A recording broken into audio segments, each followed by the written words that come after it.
Hello all, I am in beautiful Mulahay, Mexico. Today is Creator Day with TubeBuddy, the company for which I am a DevOps engineer.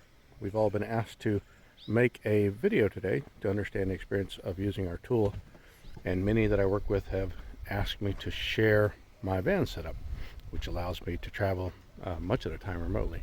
In fact, I've spent about the last 3 weeks in Mexico and tried really hard to make it almost transparent to those that I work with. So it's taken me a little time, but I've got a setup that I'm pretty proud of. I'm about to show that off. So let's start with the van type. It is a 2017 Chevy Express 3500. You might ask, why not a high roof van? And I would love a high roof van, but they are pretty expensive. This thing I think I got with 30,000 miles for about $20,000, wherein a high roof van with those kind of miles are going to be in the $60,000 range. So it just really is a matter of budget. But you can see, starting from this side, I did get a nice roof rack made. That's a solid beast. I could potentially put a four-wheeler or anything I wanted on there, walk on, sit on.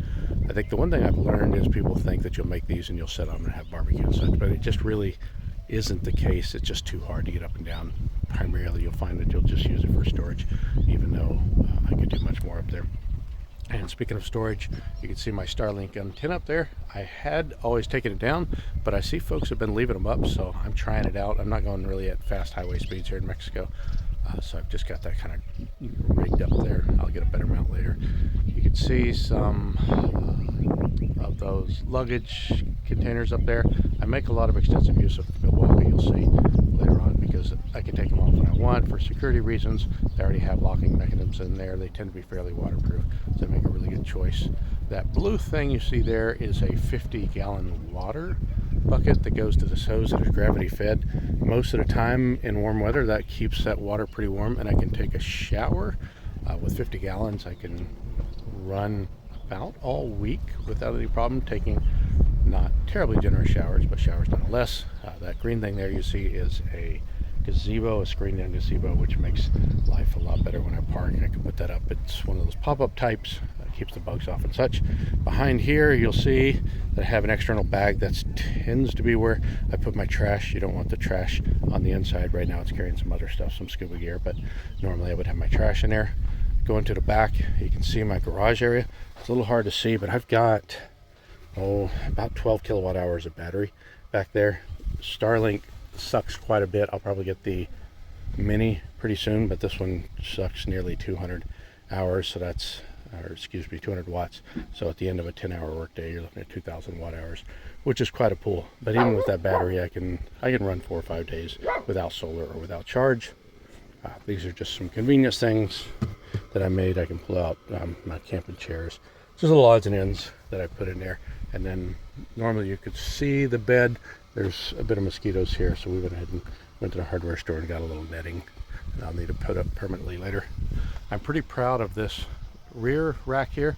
It's hard to see, but that actually is just a inlet for a hitch. So it's a 2-inch hitch. So I could put this at the bottom or in the front, but it holds a combination of my propane and an igloo container. I usually put ice in that, let that melt, and that gives me cold water. Coming around to this side, I have 3 nearly 2-gallon jugs. This rear one's 2-gallon. These are like 1.75 containers of water. I'm finding that's not enough. I'll probably put another couple on there coming soon.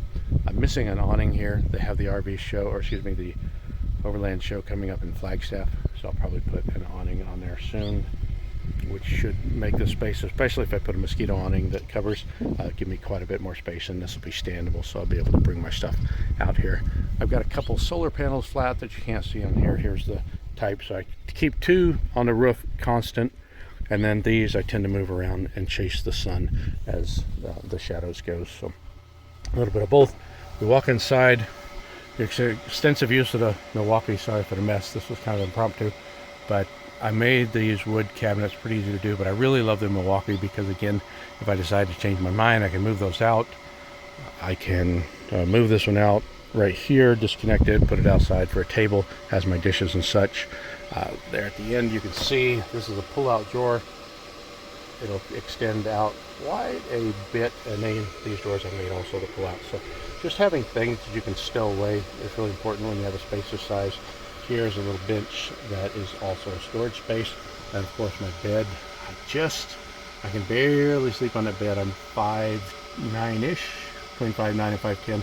I can sleep horizontally on the bed. Sometimes we sleep lengthwise and let my legs hang over just to see how we feel. I have plenty of power for running the microwave. There you can see that black thing by the microwave is an little induction stove top, and I have an induction pan up there. And with the kind of power I have, that makes it really nice. How do we use the restroom? Most of the time, it's a good old-fashioned shovel. If we happen to stop at an RV park or something, of course, we make judicious use of restaurants and such if we happen to go out to eat. But if push comes to shove, we have these Lugaloo buckets. They're a lot more sanitary than you would imagine. They have these bags now that have crystals on the inside that are pretty absorbent, and they seal up very nice and tight. So you can do as they say, seal it up nice and tight and dispose of it in a public container, and that's perfectly legitimate and sanitary. They're a little bit expensive, so we use them sparingly, but when it comes down to it, that's a mechanism. This green thing on top, this is how I keep cool. Air conditioning in a van takes a lot of energy. This is a little evaporative cooler. It's not enough to keep a space cool, but if you point it to you, it makes quite a bit of difference. I'm never going to be camping in 110 degree weather. I'll just go somewhere else. But when it's mid 80s, low 90s, and you're trying to work and it's uncomfortable, that can make a tremendous amount of difference. And the moving air also helps to keep the flies and bugs off a little bit. This below you is a dual zone ice cooler, about 34 quarts, I believe. I can have a small area for freezing, small area for air conditioning, or for just regular refrigeration. It doesn't hold a lot, but holds the essentials. You'll have to learn to depend a lot more on dry food when you're camping for long periods of time.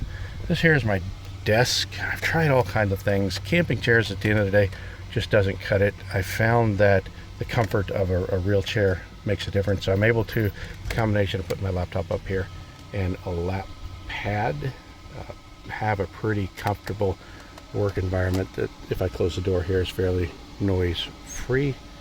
And again, I'm powering that off my massive power supply there. Anything else I'm missing here? I do have a front hitch. Sometimes if I'm going for a very long trip, I'll put the extension on there and carry a few more things. You never have enough room, no matter how much room you have. You always need a little bit more, and it seems like if you get more room, you'll fill more room. Just tend to have about 10% more stuff than you have room for, but having that extra additional space on the top and the front oftentimes helps me quite a bit. So there you go, all the luxuries of living from home: shower, water, air conditioning, bed, food, refrigerator, all wrapped up in a single package, giving me the ability to keep TubeBuddy running from dang near anywhere in the world.